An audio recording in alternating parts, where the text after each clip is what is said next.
इस नए वीडियो में स्वागत है। ये हमारा पार्ट 5 होगा क्लास 6 मैथ्स चैप्टर 1 का, जिसमें हम पहले होमवर्क देखेंगे। जो हमने पिछले क्लास में कुछ होमवर्क दिया था मैंने आप लोगों को लास्ट में वीडियो के एंड में। अगर आपने वीडियो नहीं देखा है तो मैं लिंक डिस्क्रिप्शन में दे रहा हूँ। सारे पार्ट का आप देख लो, फिर आप ये देखोगे तो आपको अच्छे से समझ में आ जाएगा। तो चलिए हम अपने होमवर्क पे आते हैं। हमारा पार्ट ए जो था उसमें कह रहा था can you find the total weight of apples Raman sold last year. तो उसमें हमें बताया गया था उस टेबल में कि वेट ऑफ एप्पल्स कितना था। तो 2457 kg हमें उसमें लिखा हुआ था, तो हमें बस देख कर यहाँ पे पुट करना था। वेट ऑफ ऑरेंजेस 3004 kg, यहाँ पे डैश था तो हम लोगों ने टेबल देखकर फिल कर दिया।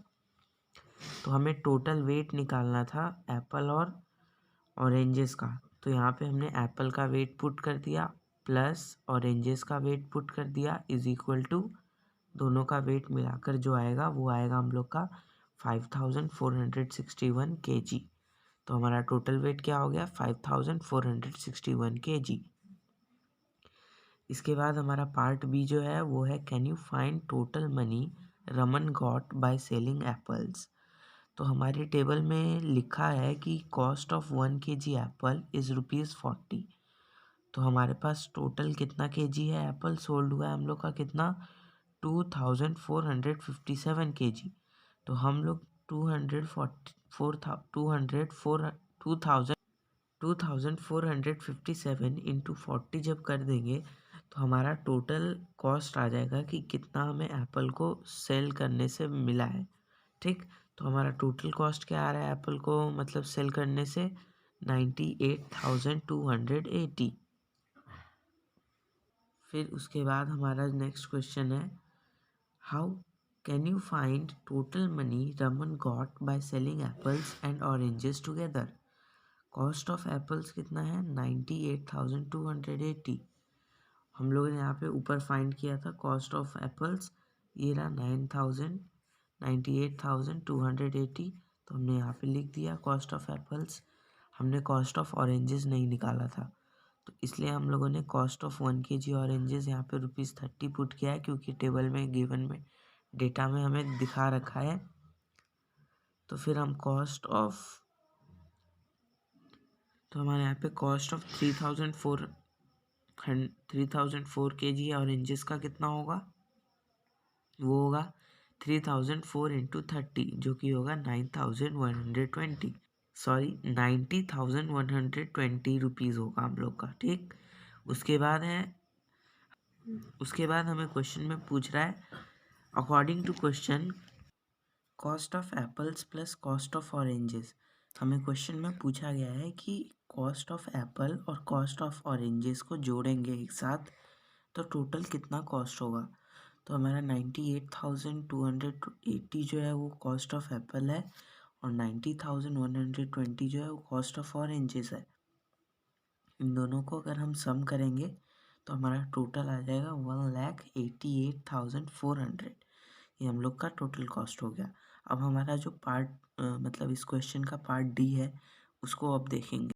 अब ये हम लोग का पार्ट डी है जिसमें हमें क्या करना था कि डिसेंडिंग ऑर्डर में जितना भी हमारा अमाउंट ऑफ मनी मतलब आया है उसको लिखना था और सभी थिंग्स को उसी वाइज अरेंज करके एक टेबल बनाना था। तो हमारा जो टूथब्रश का जो टोटल कॉस्ट था वो सबसे ज़्यादा है, जो कि क्या है 2,53,670। ये हमने निकाल दिया। ये हमने कैसे निकाला, क्योंकि हमारे पास डेटा गिवन था तो हमारा टोटल जो सोल्ड हुआ है टोटल आइटम वो इतना था और उसका कॉस्ट एक आइटम का कॉस्ट था, तो हमने इतने को उस एक आइटम के कॉस्ट से मल्टीप्लाई कर दिया तो हमारा ये अमाउंट आ गया। ऐसे ही हमने सबका डेटा निकाला है। ये टेबल हमारा डिसेंडिंग ऑर्डर में है। अगर आपको डिसेंडिंग ऑर्डर नहीं आता तो आप मेरे क्लास 6 मैथ्स के चैप्टर 1 का पार्ट 1 देख सकते हैं। ठीक, उसमें मैंने डिसेंडिंग ऑर्डर अच्छे से समझाया है। मैंने आपको लिंक डिस्क्रिप्शन में दे दूंगा आपको, ठीक है। उसके बाद इसमें पूछा जा रहा है कि सबसे ज़्यादा क्या बिका है हाईएस्ट अमाउंट में। तो हमारे टूथब्रश है वो सबसे ज़्यादा हाईएस्ट अमाउंट में बिका है। हमारा जो नेक्स्ट टॉपिक है वो estimating to the nearest tens by rounding of.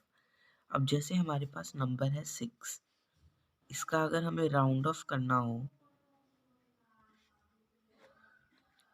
तो हम इसको क्या बोल सकते हैं कि इसको हम राउंड ऑफ करेंगे तो हमारा आएगा 10। पर कैसे? आपके मन में ये आ रहा होगा सवाल। तो मान लो आपके घर पे एक पार्टी है जिसमें आप गेस्ट को बुलाओगे, तो आप कोई एक राउंड ऑफ लोगे ना कि हाँ इतने गेस्ट आएंगे। आप एक्यूरेट तो कोई नहीं बोल सकते ना कि हाँ 100 गेस्ट आएंगे। मान लो आप एक्यूरेट नहीं बोल सकते तो आप बोल सकते हो कि हाँ 150 आएंगे, पर अगर आएंगे एक्चुअली तो वो होंगे 148 या फिर 147 या फिर 146, यही होगा। इसलिए राउंड ऑफ का एक है हमारे भी रियल लाइफ में भी एक वो है कि हाँ इसको यूज़ करते हैं हम लोग। तो इसी तरह मैथ्स में हमारे क्लास 6 में ये सिखाया जाता है कि कैसे नियरेस्ट 10 में राउंड ऑफ करें। तो मान लीजिए हमारा 7 है, तो ये कितने पे राउंड ऑफ होगा? ये 5 के बाद आता है, 5 के बाद आता है, ठीक है, 5 के बाद और 10 से पहले आता है, ठीक है। ये 5 से ग्रेटर है 7, इसलिए ग्रेटर साइन कर दिया है। और 7 क्या है? 10 से स्मॉलर भी है। 7 जो है वो 10 से स्मॉलर भी है, ठीक है। उसके बाद क्या है, यहाँ पे स्मॉलर भी है। तो अब हम लोग को क्या करना है कि 7 जो है वो 5 के बाद आता है और 10 के पहले आता है। तो हम लोग क्या बोल सकते हैं कि ये 10 से कितने पास में है? ये 10 से ज़्यादा पास में है या 5 से? तो ये ऑब्वियस है कि 10 से ज़्यादा पास में है। यहाँ पे हम लोग 5 से पास में नहीं देखेंगे, हम लोग यहाँ पे 0 टू 10 के बीच में देखेंगे। Okay, 0 to 10। मैंने आपको गलती से 5 बोल दिया था, पर हम लोग 0 टू 10 देखेंगे। तो इसमें 0 टू 10 के बीच में 7 किसके ज़्यादा पास आता है? 10 के पास आता है। तो ये हमारा 7 जो है इसको राउंड ऑफ जब करेंगे तो ये हमारा आएगा 10। इसी तरह 8 भी 10 के ज़्यादा पास आता है। अब अगर हमारे पास नंबर आ जाए 2, तो 2 किसके पास आएगा? 2 0 के पास आएगा। 10 के लिए तो इसको 8 चाहिए होगा, लेकिन 0 के लिए इसको 2 ही चाहिए। तो ये 2 जो है 0 के पास आएगा। इसी तरह अगर हमारा नंबर हो 5, 5 तो 0 से भी इक्वी डिस्टेंस है, 0 से भी इक्वी डिस्टेंट है और 10 से भी।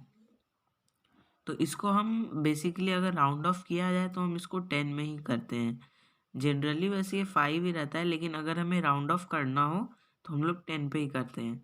तो अब हमारा नेक्स्ट टॉपिक है वो हम समझेंगे। अगर आपको ये टॉपिक अच्छे समझ में आ गया हो तो अब हम नेक्स्ट टॉपिक की तरफ बढ़ते हैं। अब हम देखेंगे कि हमारा नेक्स्ट टॉपिक जो है ये है कि estimating to the nearest hundreds by rounding off, ठीक है। तो अब हम लोग जो देख रहे हैं यहाँ पे, हम लोग को अगर नंबर दिया जाए 654, इसको हम अगर हंड्रेड्स में वो करें एस्टिमेट, तो हमारे पास नंबर है 1654। तो इसको अगर हमें हंड्रेड्स में राउंड ऑफ करना हो तो इसको हम कैसे करेंगे? हमारे पास नंबर है 640, तो इसको हमें अगर राउंड ऑफ करना होगा तो हम पहले ये देखेंगे कि ये 40 जो है ये 600 के पास में है या फिर 700 के पास। आप लोग गेस कर पा रहे होंगे कि ये 600 के पास है, तो इसको अगर हम राउंड ऑफ करें तो ये हम लोग का क्या होगा? 600। इसी तरह एक और नंबर लेंगे तो हमारा क्या होगा? 840 है, तो 840 नहीं 40 हो रहा है, तो हम दूसरा कोई नंबर ले लेते हैं। चलो हम ले लेते हैं 880, ठीक। 880 को अगर हमें राउंड ऑफ करना हो तो हम ये देखेंगे कि ये 800 के पास में है या फिर ये 900 के पास में है। तो इसमें 20 कम है 900 में, और इसमें हम लोग को 80 कम करना होगा 800 के पास के लिए। तो हम ऑब्वियस है 900 वाले पे ही जाएंगे। तो ये राउंड ऑफ करने पे क्या हो जाएगा? 900। इसी तरह हम लोग का ये टॉपिक भी ख़त्म होता है। अब हम एक और टॉपिक है जो वो देख लेंगे, फिर हमारा ये वीडियो यहीं पे ख़त्म हो जाएगा। हमारा टॉपिक है estimating to the nearest thousands by rounding off. अगर हमारे पास नंबर है 2573, तो इसको राउंड ऑफ करना होगा, तो हम लोग पहले ये 3 नंबर को देखेंगे। ये 3 नंबर या फिर ये चारों नंबर देख लेंगे, ठीक है? तो ये 2573 जो है वो 2000 के ज़्यादा पास है या फिर 3000 के? आप लोग सोचो। 2500 जो है वो इक्वी डिस्टेंस है इन दोनों से, लेकिन उसमें 2500 से यहाँ पे क्या दे रखा है, 73 ज़्यादा, तो ये ऑब्वियस है 3000 के पास होगा। ठीक है, अगर ये वाला समझ में आ गया तो हमारे लिए ये भी इजी है। ये क्या नंबर है, 53,352। ये हम लोग का 53,000 के ज़्यादा पास है या फिर 54,000 के? ये है 53,352, और बीच में इक्वी डिस्टेंस कितना होता हम लोग का, 53,500। पर यहाँ पे 500 नहीं है, 352 है, और ये 500 से बहुत कम है, इसलिए हम लोग का ये जो राउंड ऑफ होगा वो होगा 53,000 के करीब।